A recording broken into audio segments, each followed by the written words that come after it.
დოკუმენტირებული ფაქტის ზღვარზე მერყეობენ შეთქმულებები, რომლებიც გადაუჭრელ და შემაშფოთებელ საკითხებს ასწდებიან. საზოგადოებრივი ცნობიერება ეძებს ეჭვის, საიდუმლოების და სპეკულაციის ძაფებს, რათა საბოლოოდ გამოავლინოს მოვლენების საერთო სურათი. Number 2. Wall Street-ის შეთქმულება, ბიზნეს შეთქმულება, თეთრი სახლის შეთქმულება. მას სხვადასხვა სახელით იცნობენ, მაგრამ ყველაზე ხშირად მას 1933 წლის დავიწყებულ გადატრიალებას უწოდებენ. შეთქმულება, რომლის შესახებაც თითქმის არავინ იცის. მის ცენტრში იდგა გენერალ-მაიორი სმედლი ბატლერი, რომელსაც მეტსახელად მებრძოლი კვაკერი ეძახდნენ. ის ითვლებოდა შეერთებული შტატების ისტორიაში ერთ-ერთ ყველაზე დაჯილდოებულ საზღვაო კრეითად და იყო საზღვაო კრეითთა სიმამაცის მედლის ერთადერთი მფლობელი. ის ასევე იყო ერთადერთი ადამიანი, რომელმაც ორჯერ მიიღო ღირსების медаლი სხვადასხვა სამხედრო მოქმედებისთვის. სწორედ ბატლერი გახდა ომის ბიზნესის წინააღმდეგ დაუღალავი ხმა. პირველი მსოფლიო ომის შემდეგ ამერიკა სავსეიყო ოპტიმიზმითა და კეთილდღეობით. წარმოება და მძარცველი ბარონები სრული ძალით მუშაობდნენ, ხოლო ოლიგარქები უფრო მეტ ფულს შოულობდნენ ვიდრე ოდესმე. არარეგულირებული საფონდო ბირჟაც აყვავდა სულ მცირე 1929 წლამდე, როცა შეერთებული შტატები დიდ დეპრესიაში ჩავარდა. ამის პირდაპირი შედეგი იყო პირველი ფრანკლინ დი რუზველტის ადმინისტრაცია ჩამოყალიბდა და ყურადღებას აქცევდა იმ გაჭირვებას, რომელსაც ამერიკელები ახლა აწყდებოდნენ, როცა უფასო სასადილოების რიგებში იდგნენ. როდესაც ამერიკელები პირდაპირ ადანაშაულებდნენ რესპუბლიკურ პარტიას და რუზველტმა საბოლოოდ მოაგვარა ეს არეულობა, ხალხმა მას მიმართა. ესე დაიწყო ახალი კურსი, სადაც შეიქმნა ის სოციალური გარანტიები, რომლებიც დღესაც არსებობს, მათ შორის უმუშევრობის დაზღვევა და სოციალური უზრუნველყოფა. მაგრამ სწორედ მისი დემოკრატიული შეხედულებებისა და ძველი ფულის ოჯახში აღზრდის გამო, ბიზნესმენებისა და ოლიგარქების უმეტესობა უკმაყოფილოდ უყურებდა რუზველტის უზარმაზარ ძალასა და გავლენას. 1932 წლის ნოემბერში ის შეერთებული შტატების პრეზიდენტად აირჩიეს. არჩევნები, რომელმაც საზოგადოების კონსერვატიული წევრები ძალიან შეაშფოთა, რადგან გაიზარდა შიში სოციალიზმისა და მთავრობის უპასუხისმგებლო ხარჯების მიმართ. სწორედ ამ კომბინირებულმა ფაქტორებმა გამოიწვია უცნაური შეთქმულება. ბატლერი, რომელიც საკუთარ თავს რესპუბლიკელად მიიჩნევდა, დემოკრატიულ პარტიას უჭერდა მხარს და საპრეზიდენტო არჩევნებში რუზველტს მისცა ხმა. ერთი წლის შემდეგ მან დაიწყო კაპიტალიზმისა და ბანკირების გაკრიტიკება. მან ასევე საკუთარ თავს უწოდა დიდი ბიზნესის, Wall Street-ისა და ბანკირების მაღალი კლასის ხელის ბიჭი. მას შემდეგ რაც გააცნობიერა, რომ 33 წლიანი სამსახურის განმავლობაში ის იცავდა არა თავის ქვეყანას, არამედ ამერიკული კორპორაციების ინტერესებს. ასევე 1923 წელს ბატლერს, მიუხედავად მისი ახლად შეძენილი შეხედულებებისა, სავარაუდოდ მიუახლოვდა Wall Street-ის ბროკერი და ფაშისტი ჯერალდ მაგუაირი, რომელმაც სცადა მისი გადაბირება გადატრიალების ხელმძღვანელად. ბატლერის თქმით, მაგუაირმა მას შესთავაზა კაცების არმია, რომლითაც ვაშინგტონზე უნდა გაელაშქრა, ასევე ფინანსური მხარდაჭერა. თუ გადატრიალება წარმატებით დასრულდებოდა, ბატლერი თითქმის აბსოლუტურ ძალაუფლებას მიიღებდა ახლად შექმნილ გენერალური საქმეთა მდივნის პოზიციაზე, ხოლო პრეზიდენტი მხოლოდ ფორმალურ როლს შეასრულებდა. ფიცის ქვეშ ბატლერმა დაადასტურა, რომ ბიზნესმენთა ჯგუფი ქმნიდა ფაშისტურ ვეტერანთა ორგანიზაციას, რათა გადატრიალება მოეწყოთ და პრეზიდენტ რუზველტის გადაყენება ეცადათ. და მათ სურდათ, რომ მისი ადგილი ფაშისტი დიქტატორის სახით დაეკავებინა. ბატლერმა თავის ჩვენებებში რამდენიმე მნიშვნელოვანი ფიგურა დაასახელა, მათ შორის მაგუაირი, რობერტ კლარკი, გრეისონ მურფი და პრესკოტ ბუში. მათგან თითოეულმა უარყო მონაწილეობა. მაგუაირი იყო ერთადერთი, ვინც კომიტეტის წინაშე ჩვენება მისცა. მოსმენების ბოლოს არავის წაუყენეს ბრალი, რადგან არ არსებობდა ფიზიკური მტკიცებულებები და შეთავაზებული გადატრიალება არ განხორციელდა. მაგრამ საბოლოო ანგარიში ნათქვამია, რომ ეჭვი არ არსებობს, ეს მცდელობები განხილული და დაგეგმილი იყო და შესაძლოა განხორციელებულიყო მაშინ, როცა და თუ ფინანსური მხარდამჭერები ამას მიზანშეწონილად ჩათვლიდნენ. მედიამ ბატლერის განცხადებები გამოძიების დასაწყისშივე უზარმაზარ აფერად შეაფასა. მაგრამ მოგვიანებით მათ შეხედულება შეიცვალეს და აღიარეს, რომ ვაშინგტონში ფაშისტური მასშის იდეა შემაშფოთებლად რეალური იყო. ნომერი 19. ზონა 51 შეიძლება იყოს მეორე ყველაზე ცნობილი ამერიკული ობიექტი თეთრი სახლის შემდეგ. ძალიან გასაიდუმლოებული ობიექტი მდებარეობს ნევადაში, ნევადის სატესტო და სასწავლო ზონის ფარგლებში. აქ მიმდინარე ოპერაციები საჯაროდ ცნობილი არ არის და აშშ-ს საჰაერო ძალები ამტკიცებენ, რომ ეს უბრალოდ ღია სასწავლო ზონაა. ამ ობიექტის საიდუმლოებამ, მაღალმა უსაფრთხოებამ და ინფორმაციის გაუმჟავნებლობამ გამოიწვია ფართოდ გავრცელებული ვარაუდები ამერიკელებსა და დანარჩენ მსოფლიოში, რომლებიც ფიქრობენ, რა არის ეს და რა ხდება სინამდვილეში იქ. ზონა 51 უცხო პლანეტელებთან დაკავშირებული შეთქმულების თეორიების საგანძურის ცენტრშია. ყველაზე ცნობილი თეორია ამტკიცებს, რომ შეერთებული შტატების მთავრობა ინახავს უცხო პლანეტელთა კოსმოსურ ხომალდებს და ცდილობს ამ ტექნოლოგიის შესწავლასა და გამეორებას.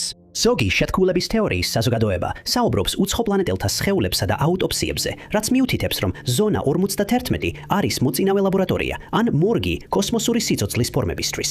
Bob Lazar ამტკიცებდა, რომ S4 თეორია მიუთითებს თითქოს ტერიტორია 51-თან დაკავშირებულ ცალკე ობიექტში ის მუშაობდა მფრინავ თეფშებზე. ამ ტერიტორიაზეც ხშირად იყო მოხსენებული ამოუცნობი მფრინავი ობიექტები. ალტერნატიული განხილვები ეხება დროის მოგზაურობისა და ტელეპორტაციის კვლევებს. ბოლო დროს ახალი და დამაჯერებელი ვარაუდი შეიჯრა ტერიტორია 51-ის ენთუზიასტებისა და უცხო პლანეტელთა მკვლევართა გონებაში. კონსპირაციული თეორია სვამს კითხვას, რა მოხდება თუ ზონა 51 სინამდვილეში სატყუ არაა. ეს იდეა კონსპირაციული თეორიის სუბრედეთზე მიაგნეს, სადაც Lonely Sea 5885-მა იფიქრა, ხომ არ არის ეს ობიექტი, რომელიც თითქოს და საიდუმლო ბაზაა, მაგრამ არც ისე კარგად არის დამალული. სინამდვილეში სატყუ არაა, რომელიც რეალური დამალული ადგილისგან ყურადღების გადატანას ემსახურება. ერთმა თეორეტიკოსმა აღნიშნა, რომ მისი საჰაერო ძალების მეგობარი ნევადაში მუშაობდა და მუდმივად ახსენებდა ზონა 52-ს. მაგრამ არასდროს უთქვამს, რა ხდებოდა იქ. კომენტარი მიუთითებს, რომ ზონა 51 შეიძლება საიდუმლო ობიექტი იყო, მანამ სანამ აღარ გახდა ასეთი, რის შემდეგაც მთავრობამ რეალური ბაზა სხვაგან გადაიტანა და ორიგინალი ადგილი ტურისტულ ღირსშესანიშნაობად დატოვა, როგორიც დღეს არის.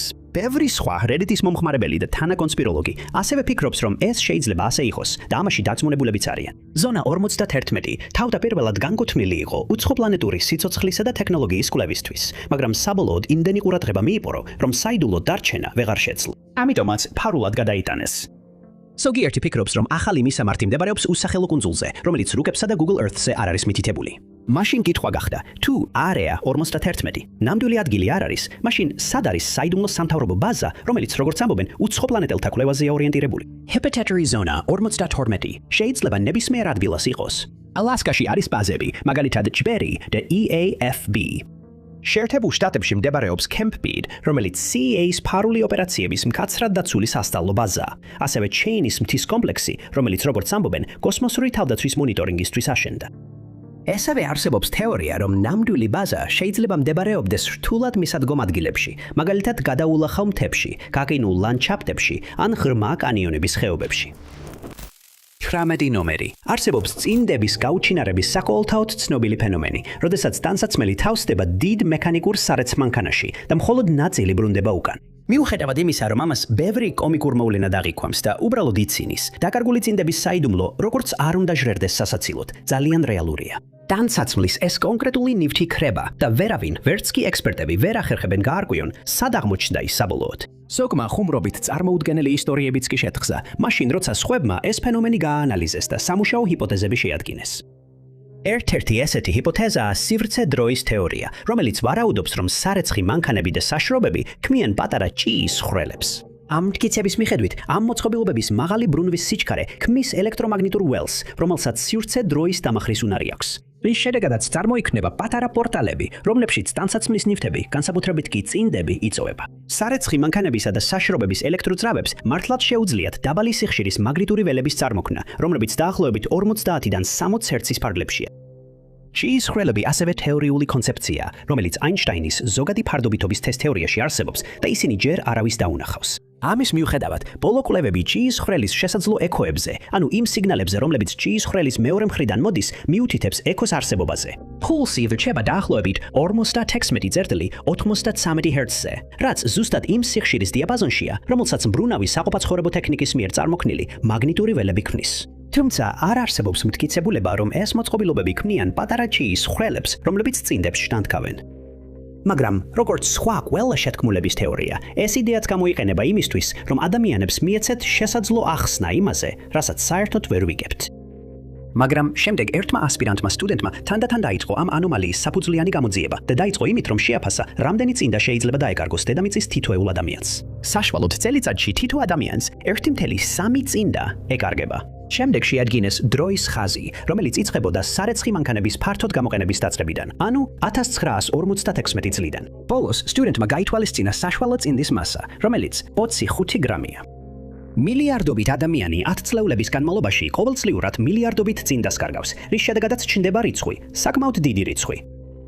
ისტორიაში დაკარგული ყველა წინდა თეორიული სარეცხი მანქანის ჭიის ხვრელით ერთ ადგილას რომ შეგვეგროვებინა, უბრალოდ რომ თქვათ, მზის მასის 1.44 ჯერ მეტი იქნებოდა. ცნობილმა ასტროფიზიკოსმა დაამტკიცა, რომ თეთრი ჯუჯავაშლავის მასა მზის მასის 1.44 ჯერ მეტს ვერ გადააჭარბებს, რადგან თუ გადააჭარბებს, ის უბრალოდ თავისივე გრავიტაციით ჩამოიშლება და შავ ხვრელად გადაიქცევა. კონსპირაციული თეორია ამტკიცებს, რომ წინდები, რომლებიც სივრცე დროში გადაადგილდნენ, ერთ ადგილას დაგროვდნენ და შავი ხვრელი შექმნეს.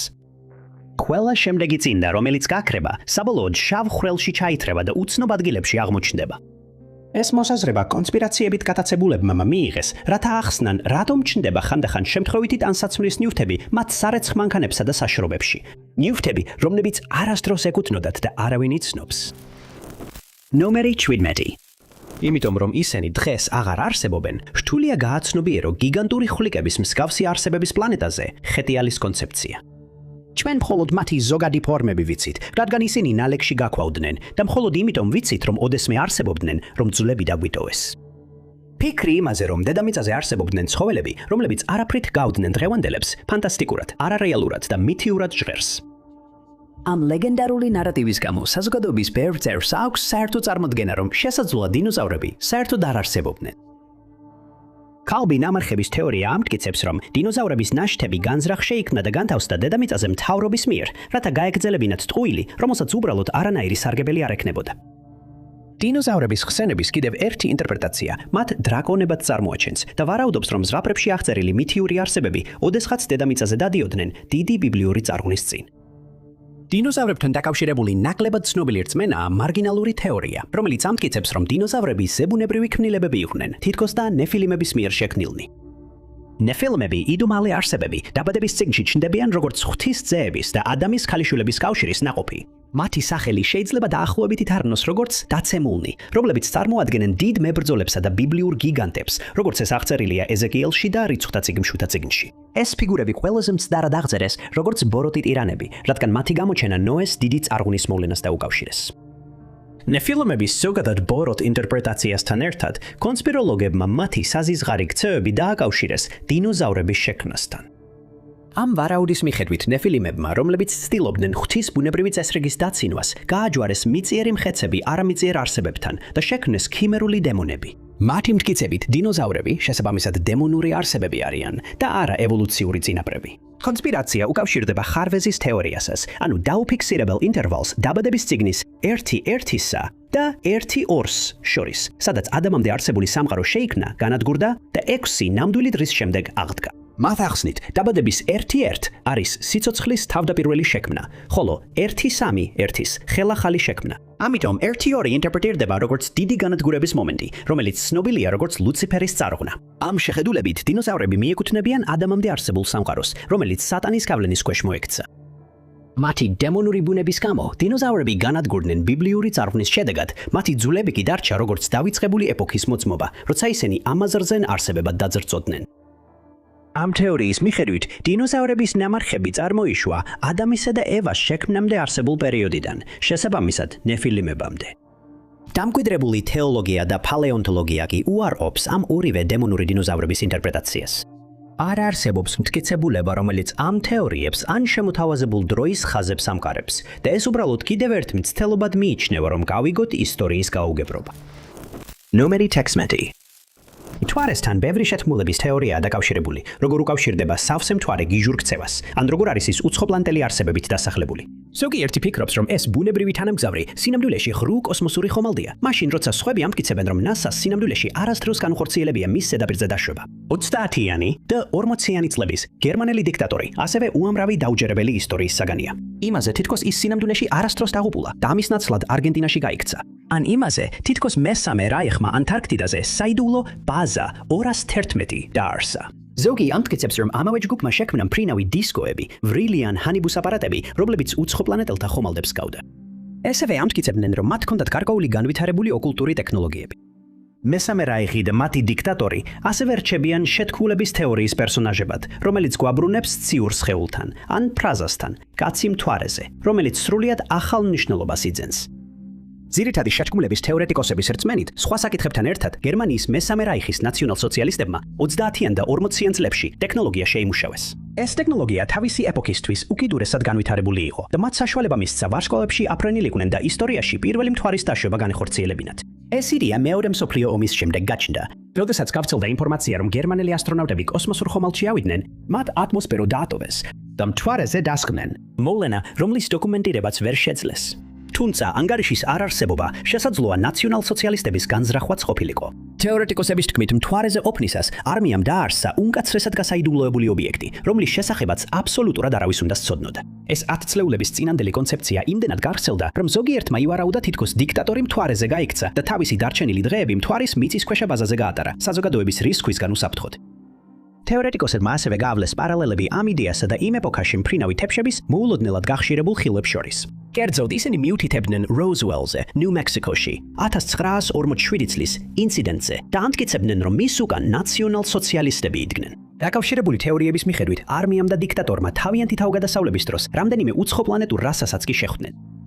ეს თეორიები იმდენად პოპულარული გახდა, რომ 1947 წელს რობერტ ა ჰაინლაინმა დაწერა რომანი სახელწოდებით Rocket Ship Galileo, რომელშიც ზოგიერთი ჭორის ელემენტი შეიტანა. რომანი მოგვითხრობს სამ მოზარდსა და მეცნიერზე, რომლებიც აშენებენ ატომურ ძრავაზე მომუშავე რაკეტას და მასთან ერთად მთვარეზე მიფრინავენ, სადაც შემდეგ ქაოტურ თავგადასავლებს აწყდებიან. წიგნი მეორე მსოფლიო ომის დასრულების შემდეგ დაიწერა და ასახავს იმ ეპოქის შიშს კოსმოსური მოგზაურობის მიმართ. იგი ასევე დაწერილია ისე, რომ თავისი დროისთვის მეცნიერულად ზუსტი იყო და საკმაოდ რეალისტურადაც გამოიყურებოდა იმასთან შედარებით, თუ როგორ განხორციელდა კოსმოსური მოგზაურობა 22 წლის შემდეგ, როდესაც მთვარეზე პირველი დაფიქსირებული დაშვება მოხდა. ჰაინლაინის Rocket Ship Galileo's დეტალები და სიზუსტე იმდენად დამაჯერებელი იყო, რომ უკვე დარწმუნებულ ადამიანებს კიდევ უფრო დაუმტკიცა, თითქოს მესამე რაიხი მართლაც მიაღწია მთვარემდე. და რომ საკმაოდ შესაძლებელია, დიქტატორიც იქ იმალებოდა. ნომერი 15 9 დღის, 1 საათისა და 32 წუთის განმავლობაში 2026 წლის 1 აპრილიდან არტემის 2-ის ეკიპაჟი მთვარისკენ გაემართა ლუნარული ფრენისათვის. მოგზაურობამ ისინი მთვარის გარშემო და უკან დააბრუნა, ხოლო ეკიპაჟის წევრები გახდნენ პირველი ადამიანები, რომლებმაც მთვარის შორეული მხარე იხილეს, რომელსაც ხშირად ბნელ მხარესაც უწოდებენ. მისიამ პირველად ისტორიაში დააფიქსირა მთვარის მეორე მხარის ფოტოგრაფირება, რაც დედამიწაზე მყოფებს საშუალებას გვაძლევს მაღალი გარჩევადობით დავაკვირდეთ მის კრატერერებიან ზედაპირს. მაგრამ არტემის 2-ის მისიამ ახალი კითხვებიც გააჩინა. მაგალითად, რატომ არ დაუბრუნებულ ვართ მთვარეზე 57 წლის განმავლობაში? კითხვაზე ოფიციალური პასუხია, რომ საზოგადოებრივი ინტერესი შემცირდა და მასთან ერთად მთვარის კვლევის მხარდაჭერაც. მაგრამ კითხვა ჩნდება, რატო შემცირდა ინტერესი ასე სწრაფად მხოლოდ ერთი მისიის შემდეგ? კონსპიროლოგებისთვის კითხვაზე პასუხი, რატომ არ დაუბრუნდით, ბევრად უფრო რთულია და იწყება იმ იდეით, რომ მთვარეზე არ დაუბრუნდით იმიტომ, რომ საერთოდ არ ყოფილვართ იქ. ისევე როგორც მთვარეზე დაშვების ფალსიფიკაციის თეორია, სკეპტიკურად განწყობილმა მოქალაქეებმა დააყენეს ჰიპოთეზა, რომ არტემის 2-ის მისია სინამდვილეში არ მომხდარა. არამედ ეს იყო კიდევ ერთი დადგმული მოვლენა. უბრალოდ კიდევ ერთი ყურადღების გადატანის საშუალება მაღალი თანამდებობისა და პოპულარული ფიგურების დანაშაულებრივი ქმედებებისგან. და ეს ნამდვილად იმუშავა. მთელი 10 დღის განმავლობაში. იმ წამიდან, როცა ასტრონავტები რაკეტაში ავიდნენ, საზოგადოების ყურადღება თითოეულ წამზე იყო მიპყრობილი. როგორც ოპტიმისტები, ისე სკეპტიკოსები ყურადღებით ადევნებდნენ თვალს მისიას და გაოცებულები იყვნენ დედამიწაზე გადმოსული მაღალი ხარისხის ვიდეო კადრებით. ოპტიმისტებისთვის ეს შთამაგონებელი იყო და ისინი გაოცებით უყურებდნენ. სკეპტიკოსებისთვის კი ეს უბრალოდ კიდევ ერთი ტყუილი იყო. მათ ამტკიცებდნენ, რომ მწვანე ეკრანები კიდევ ერთი ყალბი მისიის ფონად გამოიყენეს. ეს იყო კიდევ ერთი მომენტი იმ ფილმის გადასარევ მოედანზე, რომელსაც ამერიკა ქვია. თეორეტიკოსებმა მიუთითეს კადრებში უცნაურ შეუსაბამობებზე, ხარვეზებზე და ისეთ რაღაცებზე, რომლებიც უბრალოდ აზრს მოკლებული ჩანდა. მაგალითად, ზოგიერთმა მიუთითა ასტრონავტების ერთ-ერთ ვიდეოზე და იმაზე თუ როგორ არ იქცეოდა ქრისტინა კოჩის თმა ისე, როგორც მოსალოდნელი იყო. თმა თითქოს ერთ ადგილზე იყო გაშეშებული, რამაც სკეპტიციზმი გამოიწვია მთელი მისიის მიმართ. სხვა ვიდეოში, რომელსაც მილიონზე მეტი ნახვა აქვს, ასტრონავტები ნუოვანი გრავიტაციის პირობებში ლივლიwebენ, მაგრამ თეორეტიკოსებმა სწრაფადვე დაასკვნეს და მიუთითეს, რომ კადრში თითქოს მავთულები ჩნდება, რაც მიანიშნებს, რომ ისინი უბრალოდ დეკორაციის წინ ეკიდებიან. მოძრაობდა ჭორები ხელოვნური ინტელექტით გენერირებულ ვიდეოზეც, რასაც კიდევ უფრო ამყარებდა synth IDs, წლის ნიშნის შემოწმების ინსტრუმენტი. დაპირისპირება მთვარის შორეულ მხარეს გადაღებულ სურათებზეც გაჩნდა. ზონგი ვარაუდობდა, რომ ფოტოები ხალბია, რადგან სურათებში სინათლე ჩანს, რაც NASA-ს მტკიცებით გამოწვეული იყო მზის, მთვარისა და კოსმოსური ხომალდის გასწორებით. კიდევ ერთი მახასიათებელი, რომელიც არტემის 2-ის მისიის ყალბობის მტკიცებულებად წარმოადგენს, იყო უცნაური მსგავსებები 1968 წლის აპოლონ 8-ის მისიის სურათებსა და 2026 წლის მისიის სურათებს შორის. როგორც ჩანს, დედამიწა მთვარის მიმართ ზუსტად იმავე პოზიციაში იყო, როგორც წლების წინ. თუმცა იყო კიდევ ერთი ბოლო შეცდომა, რომელმაც ამ შეთქმულების თეორიას მეტი სანდოობა შესწინა. ფროიდის ეულის შეცდომა, რომელიც საკმარისი აღმოჩნდა საზოგადოების დიდი ნაწილის დასარწმუნებლად, რომ არტემის 2-ის მისია არ განხორციელებულა. ინტერვიუს დროს მისიის კაპიტანმა რედ ვაისმანმა შემდეგი განცხადება გააკეთა. ციტატა: ეს არის პირველი შემთხვევა, როცა ჩვენ ადამიანებს მთვარეზე ვაგზავნით. თუმცა არტემის 2-ის მისია იქნებოდა მეორე შემთხვევა, როცა კაცობრიობა მთვარეზე წავიდა. თუ საერთოდ მოხდა ეს პირველად, როგორც შეთქმულების თეორეტიკოსები ამტკიცებენ. ნომერი 14. ეს იყო 2024 წელს, როდესაც შეერთებულ შტატებში ორი ყველაზე დამანგრეველი ბუნებრივი კატასტროფა ერთმანეთთან ახლოს მოხდა. პირველი მათგანი ხმელეთზე გამოვიდა 26 სექტემბერს, ჩრდილო-დასავლეთ ფლორიდაში და მას ეწოდა ქარიშხალი ჰელენი, დიდი და კატასტროფული ტროპიკული ციკლონი. სტრაპმა გაძლიერებამ დიდი განადგურება გამოიწვია, როდესაც ის თენესის, ჯორჯიის, ჩრდილოეთ კაროლინისა და სამხრეთ კაროლინის ტერიტორიებზე გადაეულო. ქარები ძლიერი იყო, წყალდიდობა კი სწრაფად განვითარდა და მისი მძვინვარების ბოლოს ის ცნობილი იქნა როგორც ყველაზე მომაკვდინებელი ქარიშხალი, რომელიც აშეთეშოს დაატყდა თავს ქარიშხალ მარიას შემდეგ. მხოლოდ ერთი თვის შემდეგ მომდევნო დამანგრეველი კატასტროფა დატრიალდა. ეს იყო კიდევ ერთი ძალზე ძლიერი ტროპიკული ციკლონი, რომელმაც ძლიერი ქარები, ძლიერი წვიმები და მასიური წყალდიდობა მოუტანა იუკატანს, მექსიკას, დასავლეთ კუბას და აღმოსავლეთ ცენტრალურ ფლორიდას. ქარიშხალი მილტონი 2025 წლის ოქტომბერში ხმელეთზე გამოვიდა და ცნობილი გახდა თავისი სწრაფი გაძლიერებით, როდესაც ის სულ რაღაც 24 საათში მეხუთე კატეგორიის ქარიშხალიდან ატლანტიკის ისტორიაში ყველაზე ძლიერ ქარიშხალად გადაიქცა. მილტონმა გამოიწვია მასშტაბური ზიანი, რომლის საერთო ღირებულებამ 34.3 მილიარდი დოლარი შეადგინა. ინფრასტრუქტურის ქსელები და მოსავლები განადგურდა და თითქოს ეს განადგურება საკმარისი არ იყო, მეორე ქარიშხალის შემდეგ სოციალურ მედიაში გავრცელდა შეთქმულების თეორია, რომელიც ცნობილ ქემტრეილებისა და მთავრობის მიერ შექმნილი ამინდის თეორიას ეყრდნობოდა. მტკიცდებოდა, რომ ქარიშხლები შეერთებული შტატების მთავრობის მიერ იყო შექმნილი და ისინი კონკრეტული თემებისკენ იყო მიმართული დიდი პოლიტიკური შეთქმულების ფარგლებში. 2024 წლის ატლანტიკის ქარიშხლების სეზონზე 18 დასახელებული შტორმი და 11 ქარიშხალი დაფიქსირდა, რაც ზოგიერთისთვის იმის ნიშანი იყო, რომ კულისებს მიღმა გარკვეული ორგანიზება ხდებოდა. თეორეტიკოსებმა შეისწავლეს იმ წელს ქარიშხლებით დაზარალებული რამდენიმე ტერიტორია, მათ შორის ჰელენისა და მილტონის მარშრუტები. მათ დაასკვნეს, რომ მთავრობა ამ დამანგრეულ შტორმებს ლურჯ შტატებში მიმართავდა, სადაც უმეტესობა დემოკრატიულ პარტიას აძლევდა ხმას. ეს მიუთითებდა, რომ კატასტროფები პოლიტიკური მიზეზებით იყო გამოწვეული. თეორეტიკოსებმა ასევე განაცხადეს, რომ წინა ადმინისტრაციების დროს ქარიშხლები წითელი შტატებისკენ იყო მიმართული. თეორეტიკოსების თქმით, NEXRAD-ის დოპლერის რადარის სისტემები გამოიყენება ტროპიკული შტორმების სამიზნეებისკენ წარმართვისთვის. რა თქმა უნდა, ამის დასადასტურებლად მტკიცებულება არ არსებობს და ამ ქარიშხლებიდან ბევრი თითქმის არასოდეს ხდება მნიშვნელოვანი შეერთებული შტატების არჩევნების დროს ან მათ ახლო პერიოდში. ერთადერთი თითქოს და დამადასტურებელი მტკიცებულება მოვიდა მარჯორი ტეილორ გრინისგან, რომელსაც არაოფიციალურად ერთ-ერთ ყველაზე არასტაბილურ ამერიკელ პოლიტიკოსად მიიჩნევენ. მან სოციალურ ქსელში გამოაქვეყნა რუკა, რომელიც სამხრეთ-აღმოსავლეთ ამერიკის შეერთებულ შტატებს ასახავდა. სათაურით, ეს არის რუკა, სადაც ნაჩვენებია ქარიშხლით დაზარალებული ტერიტორიები და ზედ დადებულია საარჩევნო რუკა პოლიტიკური პარტიების მიხედვით, რაც აჩვენებს, როგორ შეიძლება ქარიშხლისგან გამოწვეულმა განადგურებამ არჩევნებზე იმოქმედოს. გრინი აქ მიანიშნებდა, რომ დემოკრატიულმა პარტიამ განზრახ გამოიწვია ქარიშხლები, რომლებიც ძირითადად რესპუბლიკელებით დასახლებულ ტერიტორიებზე გადაევლო. ამ უცნაური შეთქმულების თეორიის ალტერნატიული ვერსიები ამტკიცებს, რომ ეროვნული ოკეანური და ატმოსფერული ადმინისტრაცია ფარულად ცლულად ცლის ამინდს და ამის პირდაპირი შედეგია მზის გეოინჟინერიამ გამოიწვია უფრო ძლიერი შტორმები. ეს უსაფუძვლო მტკიცებები იმდენად გავრცელდა, რომ NOAA-ს მოუწია სიტუაციის პირდაპირ განხილვა. მათ შექმნეს და გამოაქვეყნეს საინფორმაციო ფურცელი, რომელიც განიხილავს და ამსხვრევს თითოეულ ამ მტკიცებას, სადაც დეტალურად ახდერენ, როგორ მუშაობს ამინდი და ამტკიცებენ, რომ ისინი არ დგანან იმ ძლიერი შტორმების უკან, რომლებიც რეალურ კვლევაზე დაყრდნობით, როგორც ჩანს, განურჩეველია. Number 13. ნიუ-იორკის ორიენტ პოინტში მდებარეობდა ობიექტი, რომელიც ქვეყნის თავდაცვას უზრუნველყოფდა შემთხვევითი ან განზრახ ტრანსსასაზღვრო ცხოველთა დაავადებების შემოტანისგან. მას ეწოდებოდა Plum Island-ის ცხოველთა დაავადებათა ცენტრი, სადაც მუშაობდნენ Plum Island-ის ცხოველთა დაავადებათა ცენტრის მეცნიერები, რომლებიც თანამშრომლობდნენ სხვადასხვა მძიმე ეპიდაფეთქებებისთვის მზადებაზე, რომელიც მოიცავდა რეაგირებას, ვაქცინებს, თერაპიას, დეტექციას, დიაგნოზ და დეკონტამინაციის ტექნოლოგიებს. ცენტრის ერთ-ერთი მთავარი მიმართულებაა აფრიკული ღორის ცხელების თავიდან აცილება და ხელფეხბირის დაავადების პრევენციის ან მკურნალობის გზების ძიება. კუნძულზე მდებარეობდა ხელფეხბირის დაავადების ვაქცინის ერთადერთი ბანკი მთელ შეერთებულ შტატებში. ის დაარსდა 1954 წელს და ფუნქციონირებდა 71 წლის განმავლობაში. ოფიციალურად დაიხურა 2025 წელს, რათა გადასულიყო ახალ მისიის ბაზაზე მანჰეტენში, კანზასის შტატში, რომელიც მიწმილი იქნება უფრო თანამედროვე ეროვნული ბიო და აგრო თავდაცვის ობიექტისთვის. მაგრამ Plum Island-ის ცხოველთა დაავადებათა ცენტრი ვერ იარსებებდა ან გაქრებოდა ისე, რომ არ მიეზიდა ვარაუდები, თეორიები და უჩვეულო მტკიცებები იმ მოვლენებზე, რაც მის შიგნით ხდებოდა. ერთი კონსპირაციული თეორიის მიხედვით, ობიექტის ზოგადი აღწერა მხოლოდ საფარია და ამტკიცებენ, რომ აქ რეალური კვლევა დაავადებებთან დაკავშირებით არ ტარდება. თეორეტიკოსები კი ამტკიცებენ, რომ სწორედ ამ დაწესებულებაში ქმნიან მეცნიერები ცხოველ ადამიანის ჰიბრიდებს. ერთ-ერთ წარუმატებელ ექსპერიმენტად მიიჩნიეს 2008 წლის მონტოკის მონსტრი. იმ ზაფხულს Long Island-ზე უცნაური ძუძუმწოვრის ხორცის მსგავსი მასა გამოირეცხა. ადგილობრივებმა მას მონტოკის მონსტრი უწოდეს და კრიპტოზოოლოგების ყურადღებაც მიიპყრო. აღწერაში ნათქვამი იყო, რომ მას ბეწვი არ ჰქონდა, სხეულის ფორმით კი ენათესავებოდა ენოთს, ძაღლს ან ღორს. მიჩნეულია, რომ მონსტრი ახლო მდებარე Plum Island-ზე მდებარე დაწესებულებიდან მოვიდა, ან როგორც წარუმატებელი ექსპერიმენტი, რომელიც ზღვაში გადააგდეს, ან როგორც ექსპერიმენტებიდან გაქცეული არსება.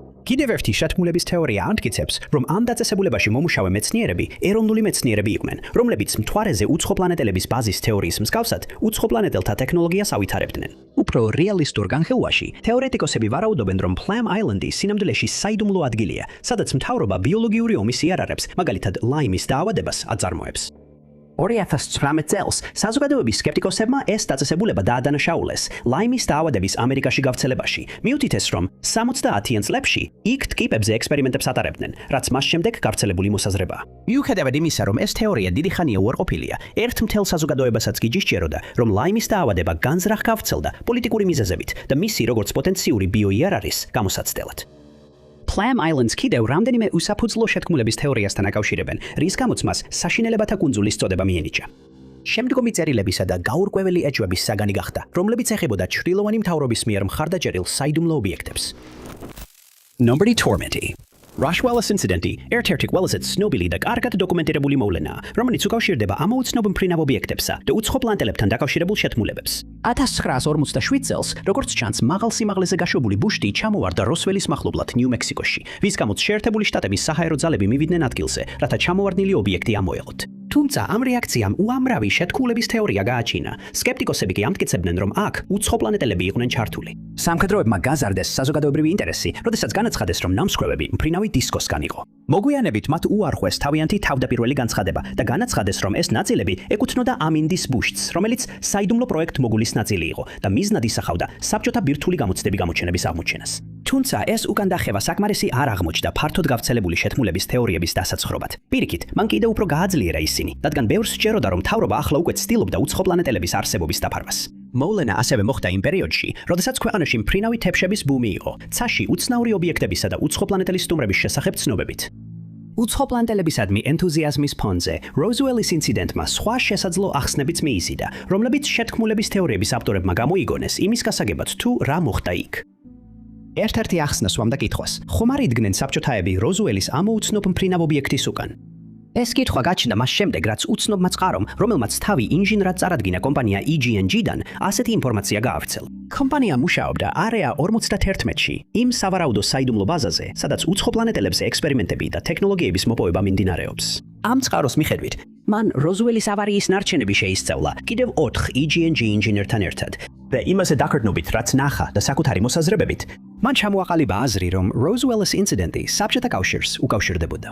ცივი ომის პერიოდში, მისი თქმით, საბჭოთა კავშირმა ისარგებლა იმ სამუშაოთი, რომელიც ტარდებოდა მფრინავი ფრთის ტიპის თვითმფრინავების შექმნაზე, რომელსაც ორი გერმანელი სოციალისტი, ვალტერ და რეიმარ ჰორტენი ქმნიდნენ. მტკიცებით, მათ შეიმუშავეს დისკის ფორმის ობიექტი, რომელსაც შეეძლო ფარული ფრენა და რადარისგან დამალვა. როგორც ამბობენ, შეერთებული შტატების სამხედროებმა ეს ტექნოლოგია სრულყოფილად აითვისეს არეა 51-ში. შემდეგი რამდენიმე ათწლეულის განმავლობაში სამხედროებმა წარმოადგინეს თვითმფრინავები, როგორიც აქამდე არასდროს გვინახავს, მათ შორის F-117, რომელიც ფარული შეტევის თვითმფრინავად აშენდა. საბჭოთა ლიდერები ნერვიულობას იწყებდნენ მას შემდეგ, რაც დაინახეს მათი მეტოქეების სწრაფი ტექნოლოგიური წინსვლა, მათ შორის პირველი ატომური ქობინის შექმნა და გამოყენება. როსუელის ინციდენტი. ანონიმური წყაროს მტკიცებით, ეს საბჭოთა კავშირმა შექმნა როგორც გაფრთხილება, რომ მათ შეეძლოთ და ნამდვილად გააჩენდნენ ამოუცნობი მფრინავი ობიექტების შესახებ მისტიფიკაციას, რომელიც შიშს დათესავდა ყველა ამერიკელში. შიში, რომელიც უკვე გაჩენილი იყო მსოფლიოების ომის რადიოგადაცემით წლების წინ. წყაროს მიხედვით, საბჭოთა ერმა შექმნეს დედა ხომალდი, რომელშიც პატარა მფრინავი დისკები იყო მოთავსებული. როსუელის ინციდენტის დღეს სავარაუდო დედა ხომალდი ალასკის რეგიონში ტრიალებდა და უშვებდა დრონებს. ამ ხომალდებიდან ერთ-ერთი შეიჯრა შეერთებული შტატების საჰაერო სივრცეში და უცნობი მიზეზით ჩამოვარდა როსუელში. შიგნით იყვნენ ბიოლოგიურად შეცვლილი ადამიანები, რომლებსაც გადიდებული თავები და თვალები ჰქონდათ. ისინი თითქოს და გიჟი მეცნიერის იოზეფ მენგელეს მიერ ჩატარებული ექსპერიმენტის შედეგები იყვნენ. კომატოზურ მდგომარეობაში მყოფი პირები მოგვიანებით გადაიყვანეს ტერიტორია 51-ში. კონსპიროლოგები მიიჩნევენ, რომ ეს ახსნა ემთხვევა როსუელის ინციდენტს, მათ შორის უეცარ ზრდას ამოუცნობი მფრინავი ობიექტების შესახებ ცნობებში, რაც ანონიმური მტკიცების მიხედვით იქნებოდა დედა ხომალდიდან გამოშვებული პატარა დრონები. ამ თეორიის მიხედვით საბჭოთა კავშირმა ზუსტად ის მიაღწია, რასაც ისახავდა მიზნად. პანიკა მოედო ამერიკას. ბევრი მოქალაქე ფიქრობდა, რომ უცხოპლანეტელი სახეობის თავდასხმის ქვეშ იყვნენ. შიშებს ამყარებდა სამხედროების თავდაპირველი განცხადება, რომელშიც ნათქვამი იყო, რომ როსუელის ობიექტი მფრინავი დისკო იყო. განცხადებისა და გავრცელებული თეორიების შემდეგ გავრცელდა ჭორი, რომ ამინდის ბუშტის ახსნა მხოლოდ დაფარვა იყო. ნომერი 11. 2026 წლის 5 მაისს, სულ უფრო მეტი უცნაური მტკიცების ფონზე, თავდაცვის მდივანმა პიტ ჰეგზეტმა საზოგადოებას უცნაური განცხადებით მიმართა და განაცხადა: ვერ დავადასტურებ და ვერ უარყოფ, გვაქვს თუ არა კამიკაძე დელფინები, მაგრამ შემიძლია დავადასტურო, რომ მათ არ ჰყავთ. ის მათ, ვისაც ის საუბრობდა, ირანია და ეს განცხადება მან ინტერვიუს დროს გააკეთა, როცა ჟურნალისტმა ახსენა ჭორი, თითქოს ირანი იყენებს კამიკაძე დელფინებს. კონსპირაციული თეორიის მიხედვით, ირანის სამხედროები შესაძლოა სწავლობდნენ დელფინების გამოყენებას ასაფეთქებელი მოწყობილობებით შეიარაღებული, რათა შეეტიათ ამერიკის შეერთებული შტატების სამხედრო გემებზე ჰორმუზის სრუტეში, სადაც კონფლიქტი მიმდინარეობს. ეს მტკიცება პოპულარული გახდა 2000 წლის წინ, მას შემდეგ რაც გავრცელდა ინფორმაცია, რომ ირანმა 2000 წელს ყოფილი საბჭოთა კავშირიდან სამხედრო წვრთნილი დელფინები შეიძინა. საბრძოლო დელფინები, როგორც ამბობენ, კერიმის ბაზიდან ყოფილმა მწვრთნელმა მიიყვანა, რომელიც ცდილობდა თანხების მოძიებას, რათა ცხოველებისთვის კვება გაებრძელებინა. თეორეტიკოსების მტკიცებით, დელფინები გაწვრთნილი იყვნენ გემებსა და მყინთავებზე პირდაპირ თავდასხმისთვის. პრეს, როდესაც ისინი ირანის კონტროლქვეშ არიან, ვარაუდობენ, რომ მათ უკვე აღჭურვავენ იარაღით, რომელიც წყალქვეშა შემოჭრილებზე იქნება მიმართული. შეიძლება ეს იდეა სამეცნიერო ფანტასტიკის ფილმებიდან აღებულად მოგეჩვენოთ, მაგრამ ავინიშნება, რომ ეს ზღვის ძუძუმწოვრები ძალიან ჭკვიანები არიან და ისინი მართლაც გამოყენებულან სამხედრო ოპერაციებში ადრე. და ამას მხოლოდ საბჭოთა კავშირი არ აკეთებდა. აშშ-ს საზღვაო ფლოტმაც გაწვრთნა დელფინები ზღვის ლომებთან ერთად, წყალქვეშა თავდაცვის სცენარებისთვის, განსაკუთრებით ნაღმების აღმოჩენის, ობიექტების ამოღებისა და მყინთავების დაცვის მიზნით. თუმცა, ცნობების მიხედვით, მათთვის იარაღი არასდროს მიუციათ. თუმცა, სწორედ ჰეგზეთის დამაკნინებელმა ხუმრობის ტონმა დაარწმუნა ბევრი, რომ შესაძლოა ამ ამბავში მეტი რამ იყოს, ვიდრე მთავრობამ ზადაათქვას. მისი სიცილი, რომ ვერ დავადასტურებ და ვერ უარყოფ, გვაქვს თუ არა კამიკაძე დელფინები, თითქოს მიანიშნებს იმაზე, რომ ეს შესაძლებლობა არსებობს და შეერთებულ შტატებს მართლაც შეიძლება კონდეს ასეთი იარაღი. ინტერვიუს დასაწყისში ჰეგზეთმა ასევე აღნიშნა: კამიკაძე დელფინების ამბავი არ მსმენია. ეს ხომ ზუსტად ისეა, როგორც ზვიგენები ლაზერული სხივებით, არა? მას შემდეგ მედია დეტალურად სწავლობს შეერთებული შტატების ოფიციალურ განცხადებებს. ირანის კამიკაძე დელფინების არსებობის უარყოფა უფრო აღიქმება როგორც ცნობების დაკნინების მცდელობა, ვიდრე ფაქტობრივი დადასტურება. მას შემდეგ სოციალური მედია აქტიურად განიხილავს ინტერვიუს, სადაც იუმორისტული კრეტონი აღიქმება როგორც ნერვული სიცილი, რაც მოტყუების ტიპური ნიშანია. სპეკულაციებს კიდევ უფრო აძლიერებს ინტერნეტში გავრცელებული მითი, რომლის მიხედვითაც ქარიშხალ კატრინას დროს საბრძოლო მოქმედებებისთვის გაწვრთნილი აშშ-ს საზღვაო ძალების 30 დელფინი გაუჩინარდა. Conspiratorial theories იმის შესახებ, რომ ირანი მსგავსი იარაღის გამოყენებას გეგმავს, რეალურად არანაირი დამადასტურებელი მტკიცებულება არ აქვს. ნომერი 10. მალტაზე მდებარე არქეოლოგიურმა ობიექტმა მკვლევარები დაბნეულობაში ჩააგდო, რადგან მათ ვერ შეძლეს გაერკვიათ, ვის შექმნა ეს ადგილი, ან რისთვის იყენებდნენ მას ათასობით წლის წინ ამ ტერიტორიაზე მცხოვრები ადამიანები. საუბარი ეხება Hal Saplianis Hippogames, რომელიც მალტაში ვალეტას დიდ ნავსადგურთან ახლოს მდებარეობს. მისი აღმოჩენის ისტორია გამორჩეულია, რადგან არავინ იცოდა მისი არსებობის შესახებ მანამ, სანამ იგი სრულიად შემთხვევით არ აღმოაჩინეს. 1902 წელს ქრის ხელოსანს დაავალეს ამ ტერიტორიაზე სახლების აშენება და ის ამ შენობების საძირკვლის ჩაკრის პროცესში იყო. მიწაში მუშაობისას მან შემთხვევით გაანგრია Hal Saplianis Hippogames სახურავი, თუმცა წარმოდგენაც არ ჰქონდა, რომ სწორედ ამით მნიშვნელოვანი ისტორიული აღმოჩენა გააკეთა. როდესაც ადგილი შეისწავლეს, აღმოჩნდა, რომ შენობის ზედა დონეების დიდი ნაწილი უკვე დაწყებული სამშენებლო სამუშაოების შედეგად განადგურდა. თუმცა ყველაფერი არ დაკარგულა, რადგან მალევე გაირკვა, რომ ქვედა დონეები ხელუხლებელი იყო. გათხრები დაუყოვნებლივ დაიწყო და 1903 წელს ეს ადგილი კერძო პირის საკუთრებაში გადავიდა. შემდეგი 8 წლის განმავლობაში არქეოლოგებმა შენძლების დაგვარად გამოავლინეს კომპლექსის, რაც შეიძლება დიდი ნაწილი და აღმოჩნდა, რომ იგი 3 განსხვავებული დონით იყო აშენებული. ისტორიკოსებს არ ჰქონდათ წარმოდგენა, როგორ აეხსნათ ეს რთული სტრუქტურა, რადგან ის ლაბირინთს ჰგავდა, რომელიც სხვადასხვა ოთახში გადიოდა. ესევე აღმოაჩინეს დერეფნები და პატარა კუთხეები კომპლექსში, მაგრამ არ იცოდნენ, რისთვის გამოიყენებოდა ეს ოთახები. მთელი ლაბირინთი საგულდაგულოდ იყო გამოკვეთილი კირქვაში და აღმოჩნდა, რომ ზოგიერთი შესრულებული სამუშაო უმაღლესი ხარისხის იყო. ზოგიერთი ქვის სამუშაო ძალიან სუფთა და ზუსტი იყო და ჩვენ არ გვაქვს წარმოდგენა, როგორ შეიძლებოდა ეს პრიმიტიული იარაღებით გაკეთებულიყო 1000-ობით წლის წინ. როდესაც გათხრები გაგრძელდა, სხვადასხვა ღია ტერიტორიაზე რამდენიმე წრიული ორმო აღმოაჩინეს და ვარაუდობენ, რომ ეს ადგილები გამოიყენებოდა სალოცავი ცერემონიების დროს. მაგრამ Hal Saplienis ჰიპოგეუმის უცნაური ნაგებობის გამო ზოგიერთ ადამიანს სხვა თეორიები აქვს იმის შესახებ, თუ რა იყო მისი დანიშნულება. ზოგი ისტორიკოსი მიიჩნევს, რომ ეს კონკრეტული სამშენებლო მეთოდი სპეციალურად შეირჩა კომპლექსის აკუსტიკური თვისებების გასაუმჯობესებლად, რადგან კამერები თითქოს სპეციალურად არის მორგებული გარკვეულ სიხშირის სპექტრებზე. თუ ესეა, Hal Saplienis ჰიპოგეუმი შეიძლება იყოს ერთ-ერთი უძველესი ნაგებობა, რომელიც მუსიკალური ინსტრუმენტების ხმოვანების გასაუმჯობესებლად შეიქმნა. მიუხედავად იმისა, რომ თავად ნაგებობა საიდუმლოა, იქ აღმოჩენილი ზოგიერთი რელიკვია ასევე საკმაოდ უცნაურია. მათ შორის არის ქანდაკება, რომელსაც სახელად მძინარე ქალბატონი უწოდეს.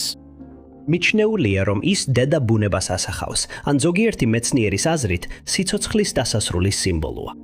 ეს ადგილი, რომელიც ძველი წელთაღრიცხვის 4000-დან 2500 წლამდე თარიღდება, კიდევ ბევრ კვლევას საჭიროებს და არქეოლოგიური გათხრები სავარაუდოდ დიდხანს გაგრძელდება.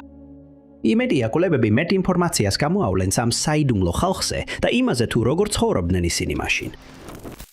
ნომერი 9. თავდაპირველად ითვლებოდა, რომ სუმერული მეფეთა სია მხოლოდ იმ ცივილიზაციის მითოლოგიის არსებებს ის არსებებსა და ფიგურებს მოიცავდა. მაგრამ აღმოჩენები, რომლებიც DNA-ის ანალიზის წყალობით გაკეთდა, შეიძლება საპირისპიროს ამტკიცებდეს და ამ უცნაურ აღმოჩენას კიდევ უფრო მეტ საიდუმლოს მატებს. სიის პირველი სახელი 226,000 წლის წინანდელია, რაც შეიძლება უცნაურად მოგეჩვენოთ, რადგან ისტორიკოსები არ თვლიან, რომ იმ დროს ცივილიზაციები არსებობდა. მიჩნეულია, რომ შუმერული ცივილიზაცია მხოლოდ ძველი წელთაღრიცხვის 5400 წელს დაიწყო და 600 წლის შემდეგ დასრულდა. ამიტომ ის ფაქტი, რომ მეფეთა სია 100,000 წლით ადრე იწყება, ისტორიკოსებს დაბნეულობაში აგდებს. შემდეგ მოჰყვება მეფეთა სახელების სია, რომლებიც შუმერს მართავდნენ ძველ წელს 1817 წლამდე. სახელები დაწერილია შუმერულად, როგორც მოსალოდნელია და ისინი ამოტვიფრულია თიხის ფირფიტებზე, რომლებიც აღმოჩენილია ძველ მესოპოტამიაში, რომელიც დღეს სამხრეთ ერაყად არის ცნობილი. სია აღმოჩენილ იქნა იმ რეგიონში ჩატარებული რამდენიმე გათხრის დროს, მე-20 საუკუნეში, ხოლო პირველი ფრაგმენტი აღმოაჩინა გერმანულ-ამერიკელმა მეცნიერმა Hermann Hilprechtმა. მან ეს აღმოჩენა გააკეთა 1900-იანი წლების ბოლოს და მრავალი კვლევის ჩატარების შემდეგ 1906 წელს გამოაქვეყნა თავისი აღმოჩენები. 1911 წელს ჟან ვენსან შიელემ აღმოაჩინა კიდევ რამდენიმე ფრაგმენტი და წლების განმავლობაში ნიადადის ქვეშიდან სულ 18 ფრაგმენტი იქნა ამოღებული. იგი ასევე აღწერს დიდ წყალდიდობას, რომელიც ძალიან გავს ბიბლიაში აღწერილს და მოხდა ამ ტერიტორიაზე 1000-ობით წლის წინ, თუმცა უცნობია არის თუ არა ეს ამბავი გამოგონილი თუ ისტორიული. სუმერული მეფეების სიის უცნაურობას ისქმნის, რომ ამ დიდ წყალდიდობამდე მოხსენებული ზოგიერთი მეფის შესახებ წერია. თითქოს ისინი 1000-ობით წლის განმავლობაში მართავდნენ, რაც რა თქმა უნდა შეუძლებელია. მოხსენიებული მეფეებიდან 8 ჯამში 100 წელი იმეფა. ამან გამოიწვია ის, რომ ზოგიერთმა ადამიანმა ივარაუდა, სია ან გამოგონილია, ან იმ ეპოქის მითოლოგიას გადმოსცემს. მეფე ენმულუ ანა მითითებულია როგორც 113 წლის მმართველი, ხოლო მეფე კალიუგა მითითებულია როგორც 1000 წლის მმართველი. ამან კიდევ უფრო გააძლიერა მითოლოგიის თეორია, რადგან რიცხვი 422 ხშირად გამოიყენება მისტიციზმში ისტორიის განმავლობაში. ეს ასევე მნიშვნელოვანია ვიკინგებისთვის, მაიებისთვის და ძველი ბერძნებისთვის. მაგრამ სხვებს უფრო ლოგიკური ახსნა აქვთ. ზოგი ისტორიკოსი მიიჩნევს, რომ ეს რიცხვები დაშიფრულია ფორმულაში, რომელიც იყენებს სუმერულ 60-ობით მათემატიკურ სისტემას. როდესაც ეს გამოიყენება სიაზე, იმდროინდელი წარღვისწინა მეფეების მმართველობის ხანგრძლივობა ბევრად უფრო გონივრული ხდება, მაგრამ როდესაც ეს წარღვნის შემდგომ მეფეებზე გამოიყენება, სისტემა ვერ მუშაობს. სიის მიხედვით, როგორც კი წარღვნის წყლები დაიკლო, შუმერული მეფობა ზეციდან ჩამოვიდა და გაჩნდა სრულიად ახალი ქალაქი, სახელად ქიში. ზოგიერთი მეფე, რომელიც ამ პერიოდის შემდეგ არის მოხსენიებული, არის ნანგიშ ნანგიშლიშმა, რომელმაც 670 წელი იმეფა და ზუკა ქიპი, რომელიც 900 წელი იყო მეფე. ზოგმა ისტორიკოსმა ამ ხანგრძლივი მეფობები ბიბლიაში მოხსენიებულ მეფეებს შეადარა, რომელთაც ასევე ასობით წელი უცხოვრიათ. ზოგიერთმა კი ისიც კი ივარაუდა, რომ ეს სია რაღაცით დაკავშირებულია იმ მეფეებთან, მაგრამ ეს დამტკიცებული არ არის. სულ წარღვნის შემდეგი მეფეები მართავდნენ 10 წლის 3 თვისა და 3.5 დღის განმავლობაში. შემდეგ მეფობა გადადის ურუქში და კიდევ რამდენიმე სხვა ადგილას თანამედროვე ერაყის ტერიტორიაზე. სიის გაგრძელებისას თითოეული მეფის მმართველობის პერიოდი უფრო მოკლეა, გარდა რამდენიმე მათგანისა, რომლებიც 100 წლების განმავლობაში მეფობდნენ. დიდხანს მიაჩნდათ, რომ შუმერებმა შექმნეს პირველი ადამიანური ცივილიზაცია. მაგრამ დნმ-ის ტესტირების წყალობით, რომელიც ნიმუშზე ჩატარდა, რომელიც კაცმა სახელად ალბერტ პერიმ წარადგინა. მას უთხრეს, რომ მისი დნმ შეიძლება უკავშირდებოდეს წინაპარს, რომელიც დაახლოებით 338,000 წლის წინ ცხოვრობდა, რაც შეუძლებლად მიიჩნეოდა და დღესაც მემბერისთვის შეუძლებლად ითვლება. ამიტომ ბევრი ადამიანი კვლავაც ამტკიცებს, რომ ამ სიაში ჩამოთვლილი მეფეები მართლაც შეიძლება 1000 წლის განმავლობაში ცხოვრობდნენ, მაგრამ ამ ეტაპზე ეს ინფორმაცია სიფრთხილით მიიღება, სანამ დამატებითი მტკიცებულებები არ გამოჩნდება. მერვე ნომერი. Sir Charles King Spurdsmith's დამაბნეველი საქმე 1935 წლით თარიღდება და რადგან ის არასდროს უპოვიათ, მისი საქმე დღემდე გადაუჭრელ ავსტრალიურ საიდუმლოდ რჩება.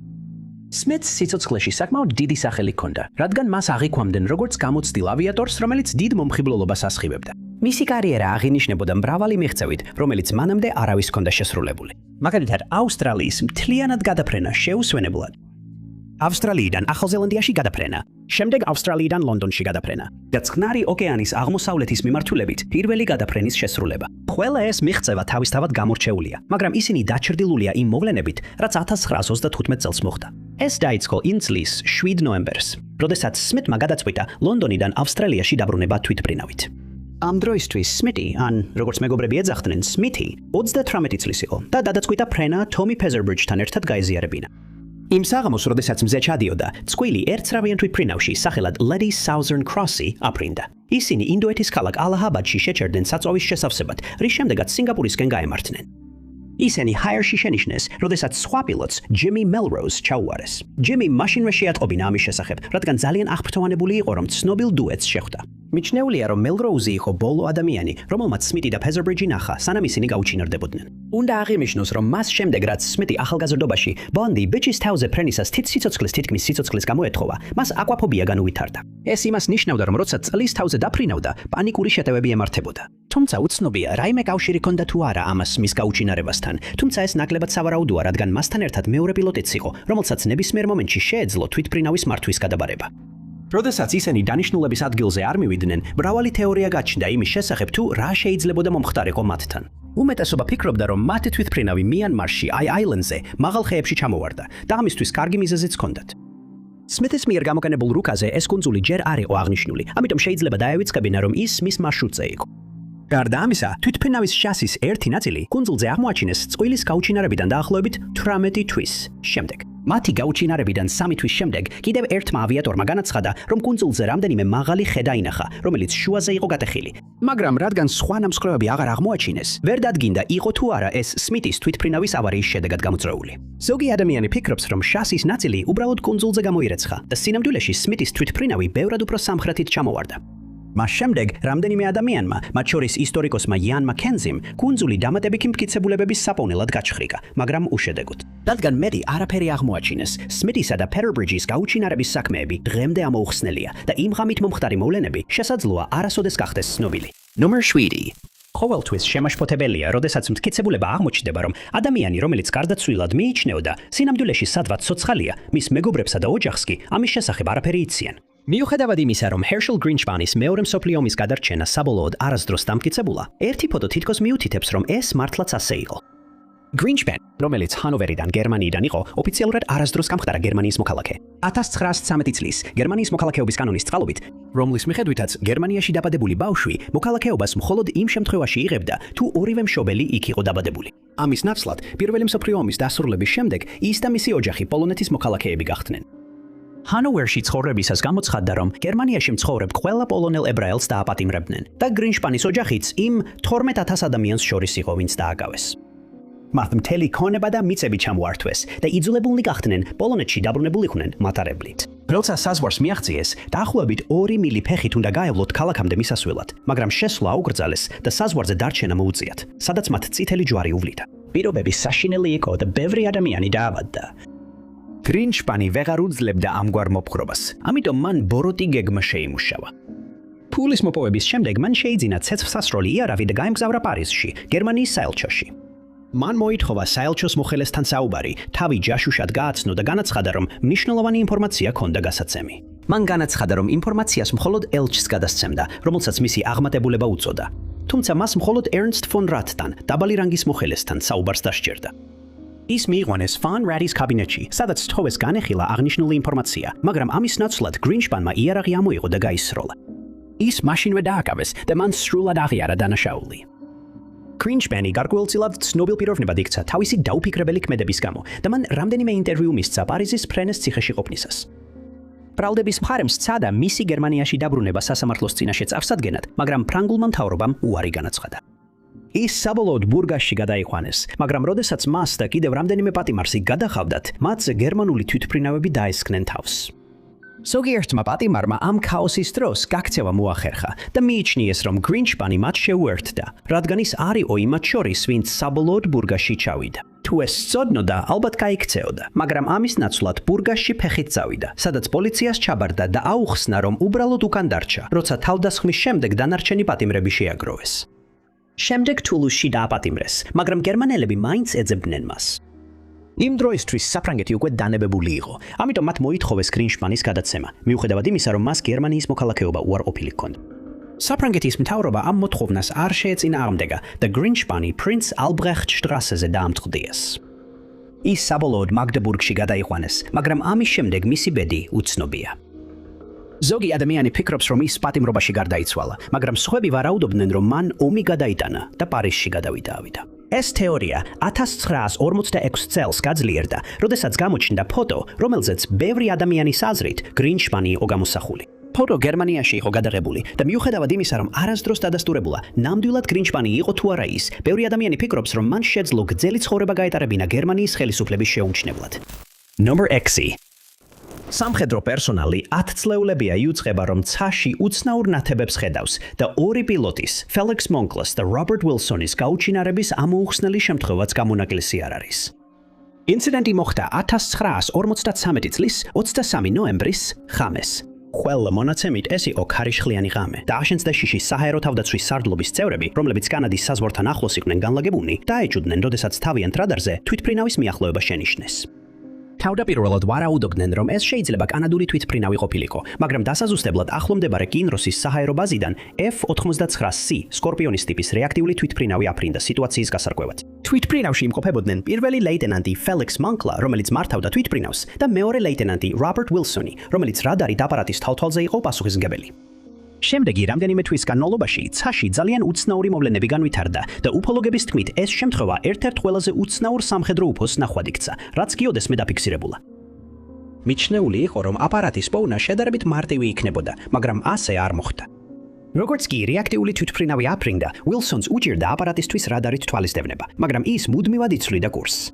ეს მიწის ეკიპაჟს გადასცეს, რომლებმაც შემდეგ მონკლას მიმართულება მისცეს. მან სიჩქარე 500 მილი საათში გაზარდა და საბოლოოდ დაიწყო უცნობ აპარატთან მიახლოება, მაგრამ ამ დროისთვის უკვე 9 საათი იყო გასული. მიწის ეკიპაჟი გაოცებული იყო მეორე აპარატის მანევროლობით და დაძაბულად აკვირდებოდნენ, როგორ უახლოვდებოდა რეაქტიული თვითმფრინავი მიზანს. მათ მონკლას დაავალეს, რომ 25,000 ფუტიდან 7,000 ფუტამდე ჩამოსულიყო. და დაახლოებით 70 მილის დაშორებით Kevin Point-ის სანაპიროდან მათ საბოლოოდ დაეწიმნენ უცნობ ობიექტს. სამხედროებმა, რომლებიც რადარს მართავდნენ, განაცხადეს, რომ ეკრანზე 2 წერტილი ერთმანეთისკენ დაიძრა, მაგრამ შემდეგ წარმოუდგენელი მოხდა.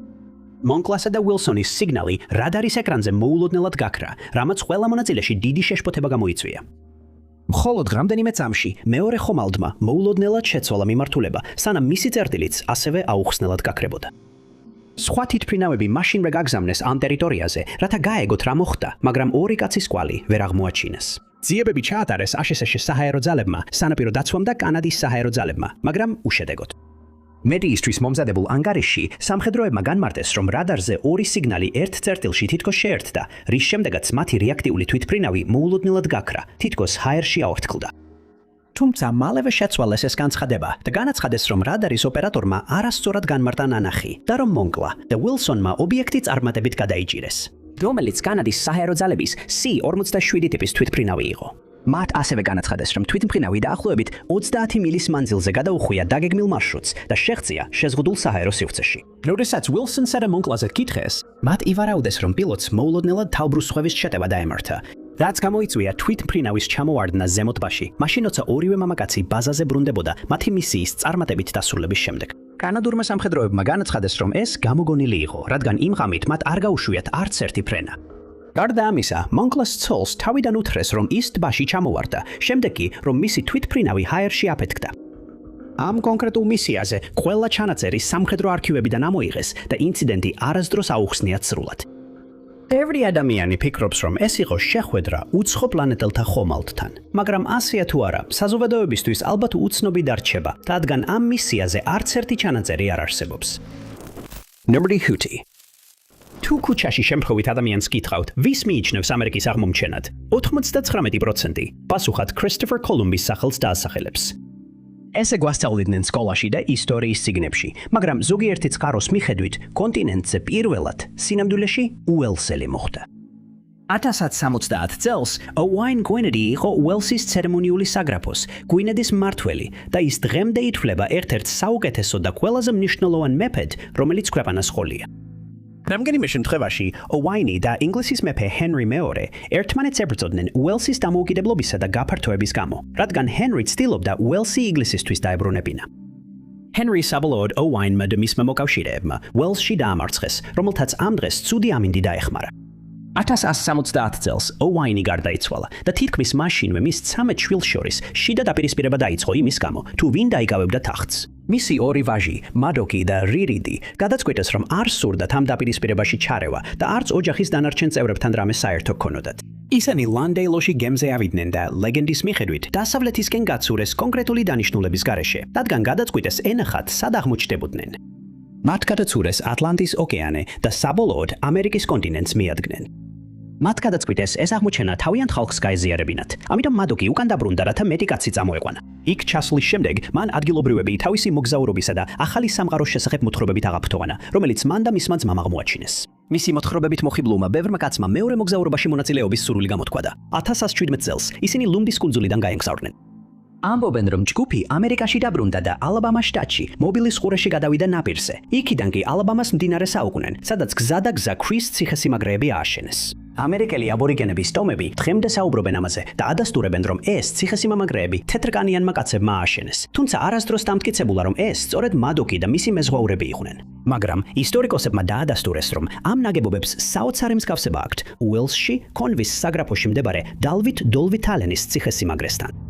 ამავე ნაგებობების ასაკი დადგენილია ქრისტოფერ კოლუმბის კონტინენტზე ჩამოსვლამდე პერიოდით. ამიტომაც ბევრი ადამიანი მიიჩნევს, რომ სწორედ მადოკი იყო მისი ნამდვილი აღმომჩენი. არც მადოკი, არც რირიდი და არც მათი რომელიმე კაცი აღარავის უნახავს და ვარაუდობენ, რომ მათ გადაწყვიტეს ამერიკაში დარჩენა, სადაც დაიწყეს ცხოვრება ერთ-ერთი ადგილობრივი ტომის წევრებად. ნომერ 20. სეთის მასალა არის წიგნი, რომელიც დაწერეს ჯეინ რობერტსმა და მისმა მეუღლემ რობერტ ბატსმა, მაგრამ ის განსხვავდება ყველა სხვა წიგნისგან, რადგან ისინი ამტკიცებენ, რომ მასში აღწერილია მათი კომუნიკაცია არსებასთან, სახელად სეთი. ეს ისტორია იწყება 1963 წელს, როდესაც ჯეინმა და რობერტმა გადაწყვიტეს ჩაეტარებინათ კვლევა წიგნისთვის, რომელსაც რობერტი წერდა ექსტრასენსორულ აღქმაზე. მათ ირიდეს ვიჯის დაფა და დაიწყეს ექსპერიმენტები, რათა გაეგოთ, მართალი იყო თუ არა ამ დაფებთან დაკავშირებული ხმები. მათ არცერთ იცოდნენ, რომ მათი ცხოვრება სამუდამოდ შეიცვლებოდა. იმ წლის 3 დეკემბერს მათ დაიწყეს საუბარი მამრობითი სქესის არსებასთან, რომელმაც განაცხადა, რომ მისი სახელი იყო სეთი. მათ დაიწყეს ამ საუბრების ჩაწერა, მაგრამ საბოლოოდ ჯეინმა დაიწყო შეტყობინებების მიღება უიჯის დაფის გარეშე. თითქოს ეს შეტყობინებები პირდაპირ მის ტვინში შედიოდა. ეს ნიშნავდა, რომ დაფა აღარ იყო საჭირო, რადგან ჯეინი უბრალოდ გადასცემდა შეტყობინებებს რობერტს, რომელიც შემდეგ ჩაწერდა მათ. სეთი ხსნიდა, რომ ის იყო სუფთა ენერგიის არსება და მას აღარ ჰქონდა ინტერესი ფიზიკური სამყაროს მიმართ. მან დაამატა, რომ დედამიწაზე თავისი ყველა რეინკარნაცია დაასრულა და ახლა ალტერნატიულ არსებობის სიბრტყეში ცხოვრობდა. გარდა ამისა, ინფორმაცია, რომელიც მან წყვილს გადასცა, წარსულში ბევრ სხვა ადამიანს ჰქონდა მიღებული, მაგრამ ყოველ ახალ თაობასთან ერთად ის და სხვა არსებები თავიანთ გზავნილებს თავიდან იმეორებდნენ. სეთი თითქოს კარგად იცნობდა თანამედროვე სალაპარაკო ენას და ჯეინი ამტკიცებდა, რომ ბევრ შემთხვევაში, როცა სეთთან საუბარს ამთავრებდა, არ ახსოვდა, რომ ესაუბრა, ან საუბრის დროს ღვინო დაელია. მიუხედავად იმისა, რომ სეთიდან ბევრი გზავნილი მიიღეს, მისი მთავარი მიზანი იყო ჯეინისთვის და დანარჩენი სამყაროსთვის ესწავლებინა, რომ მხოლოდ საკუთარი აზრებითა და რწმენებით შეუძლიათ საკუთარი რეალობის შექმნა. მან ასევე ახსნა, რომ რეინკარნაცია ძალიან რეალურია და რომ ეს არსებობის ერთ-ერთი ძირითადი პრინციპია. რაც შეეხება იმას, რომ თითოეული ადამიანი საკუთარ რეალობას ქმნის, მან ახსნა თუ როგორ მუშაობს ეს პროცესი. ნებისმიერი ადამიანის შინაგანი ეგო პასუხისმგებელია მათი ფიზიკური ფორმისა და გარშემო არსებული ფიზიკური გარემოს შექმნაზე. მათი განცდილი გამოცდილებები განისაზღვრება მათი მოლოდინებით, რწმენებითა და დამოკიდებობით და ისინი კიდებულებით და ისინი იქნება გარე ეგოს მიერ. მოკლედ რომ ვთქვათ, სეთი განმარტავდა, რომ თითოეული ადამიანი განიცდის იმ ცხოვრებას, რაზეც კონცენტრირებულია და ეს შეიძლება შეიცვალოს მხოლოდ მაშინ, როცა ისინი გადაწყვეტენ შეცვალონ თავიანთი მოლოდინები და რწმენები. ჯეინმა ამაზე უფრო დეტალურად ისაუბრა და აღნიშნა, რომ ჩვენს გარშემო არსებული ფიზიკური გარემო ჩვენი გონების მიერ იქმნება. ეს აზრები შემდეგ ივსება ენერგიით, რომელიც მოდის მასების გონებიდან და იმ მოვლენებით, რასაც ჩვენ ვირებთ გამოცდილებად, როგორც ჯგუფურად, ისე ინდივიდუალურად. ინდივიდებიც იგივე გზით იქმნებიან, აზრისა და ენერგიის საშუალებით. გარდა ამისა, სეთმა განაცხადა, რომ რეალობას არც დასაწყისი აქვს და არც დასასრული და დაჰპირდა ყველას, ვინც მას გახვებოდა, რომ ისინი განიცდიან შეცვლილ ცნობიერებასა და ისეთ თავგადასავლებს, რომელთა წარმოდგენაც კი არ შეეძლოთ. ეს სესიები გაგრძელდა კიდევ 21 წლის განმავლობაში, სანამ ჯეინი 1984 წელს გარდაიცვლებოდა. მიუხედავად იმისა, რომ ბევრი ადამიანი ფიქრობს, სეთი რეალურად არასდროს არსებობდა, სხვებმა ჯეინის ნაწერებში სიბრძნე იპოვეს, რადგან მათ იგრძნეს, რომ მისი წიგნები სამყაროსადმი მათ დამოკიდებულებას უკეთესობისკენსკენ შეცვლიდა. Number 3. 14 და 15 საუკუნეებში ესპანეთიდან წარმოშობილი კეთილშობილი ოჯახი კორტე რეალი ცნობილი იყო თავისი სიყვარულით მსოფლიოს ოკეანეების შესწავლისადმი. ოჯახის ორმა ვაჟმა, გასპარ კორტე რეალმა და მიგელ კორტე რეალმა, ეს სიყვარული მამისგან, ჟუაო ვაზ კორტე რეალისგან მიიღეს. ამბობდნენ, რომ გასპარი მათგან ნამდვილი თავგადასავლების მოყვარული იყო, რადგან ბავშვობაში შორეული მიწების შესახებ ამბებს ისმენდა და სწრაფად ისწავლა რუკების კითხვა. მისი თავგადასავლების სურვილი კიდევ უფრო გააძლიერა იმ აღმოჩენებმა, რომლებიც სხვა მკვლევარებმა 1500 წლამდე გააკეთეს. მათ შორის იყო ახალი სავაჭრო გზები, ახალი კონტინენტები, ტერიტორიები და ხალხები, რომლებიც მანამდე არასდროს ენახათ. ზრდასრულ ასაკში გასპარი პორტუგალიის მეფე მანუელ პირველმა აერჩია, რომ სხვა მკვლევარებთან ერთად ახალი ტერიტორიები აღმოეჩინა. და თავის პირველ მოგზაურობაში შესაძლოა გრენლანდიასაც მიაღწია, თუმცა ეს თეორია სადავოდ რჩება. ის ამტკიცებდა, რომ სანამ თვითონ და მისი ხალხი ხმელეთზე ფეხს დაადგამდნენ, ცუდმა ამინდმა აიძულა უკან დაბრუნებულიყვნენ, მაგრამ მას სრული განზრახვა ჰქონდა, რომ მეტი ხალხით დაბრუნებულიყო. 1501 წელს, როცა მან დიდი ჯგუფი მკვლევართა შეკრიბა, კვლავ გაეშურა ზღვაში, ამჯერად 3 გემით. როცა ისინი იმ ტერიტორიას მიაღწიეს, რთული პირობები დახვდათ ყინულის გამო. გემები არ იყო აშენებული ყინულის გასატეხად, ამიტომ გასპარმა გადაწყვიტა კურსის შეცვლა და მიიჩნევა, რომ ჯგუფი ნიუფაუნდლენდში ან შესაძლოა ლაბრადორში გადავიდა. ექსპედიცია წარმატებული აღმოჩნდა და გასპარმა ამ ტერიტორიაზე მცხოვრები დაახლოებით 60 ადამიანი პორტუგალიაში წაიყვანა. მაგრამ გზაში რაღაცა ჩვენთვის უცნობი მოხდა, რადგან დანარჩენი 2 გემი უსაფრთხოდ ჩავიდა, ხოლო გასპარის გემი არსად ჩანდა. მიგელი არ შეეგუა იმას, რომ მისი ძმა უბრალოდ გაუჩინარდა და რადგან მასაც უყვარდა თავგადასავლები და დაპირებული ჰქონდა აღმოჩენილი მიწის ნაწილი, გადაწყვიტა გასპარის საძებნელად წასულიყო. 1502 წელს მან ახალი მეზღვაურები შეკრიბა და 3 გემით ლისაბონიდან გაემგზავრა.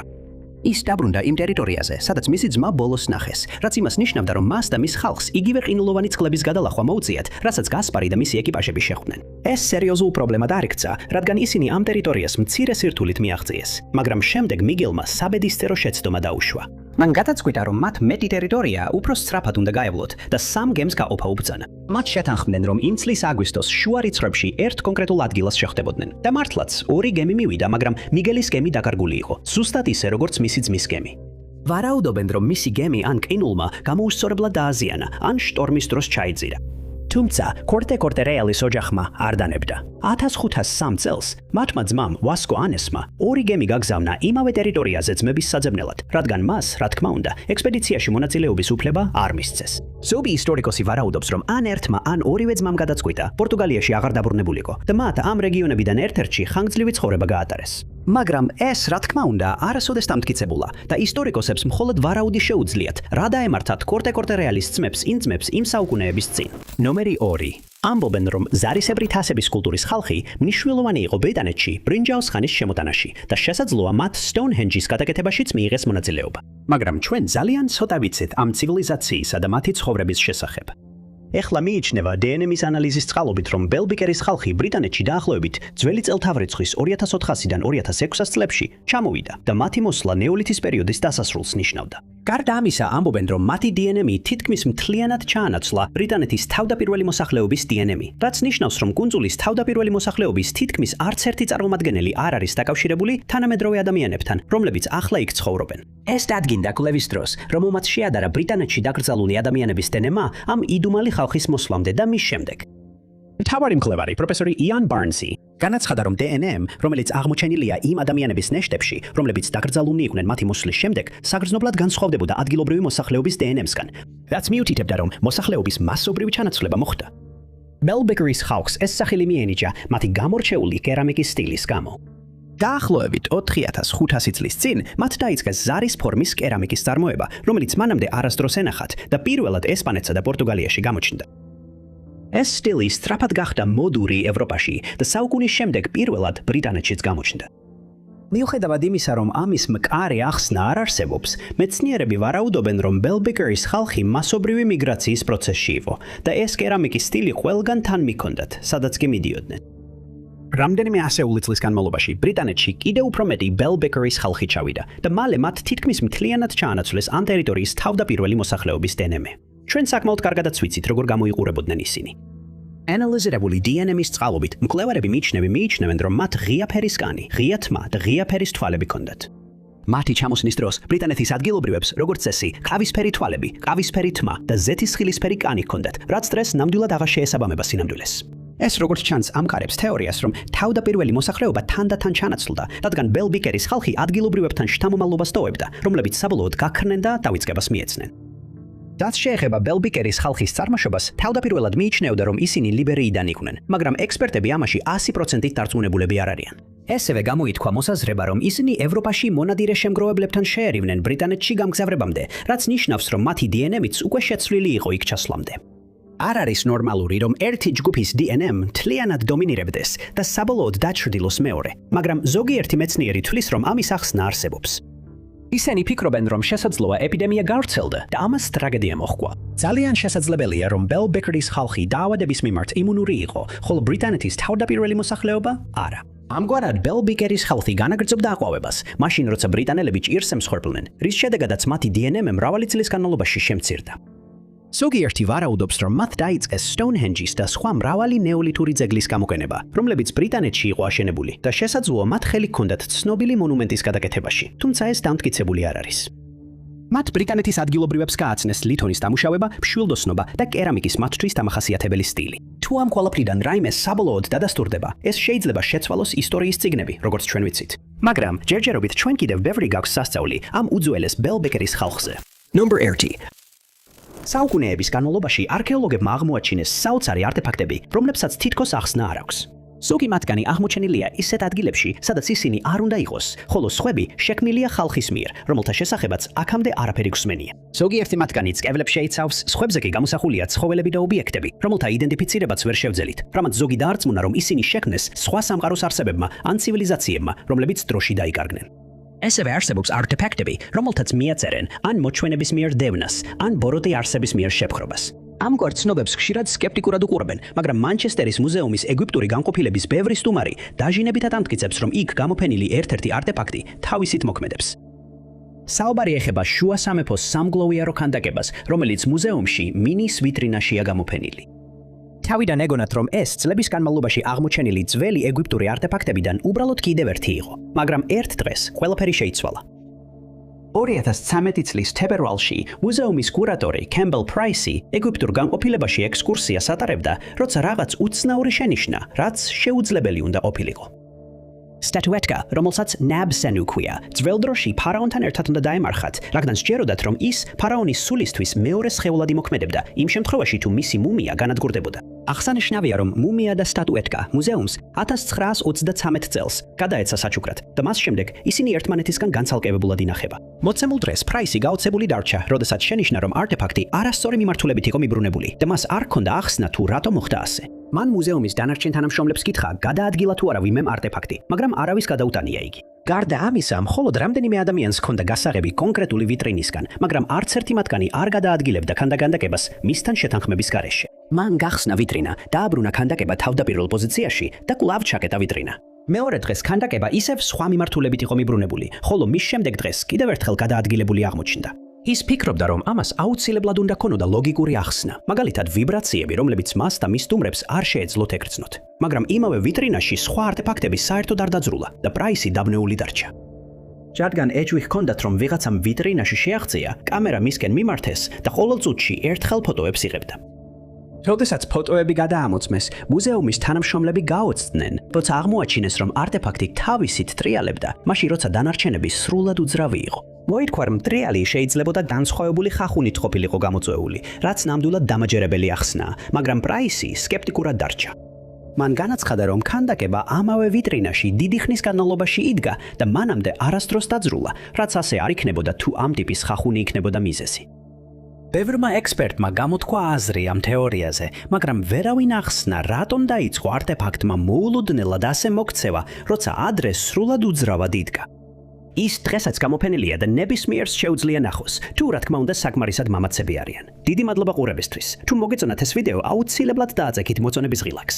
ესევე არ დაგავიწყდეთ გამოიწეროთ არხი და დააწვეთ შეტყობინების SARS, რომ არ გამოტოვოთ ჩვენი მომავალი ვიდეოები.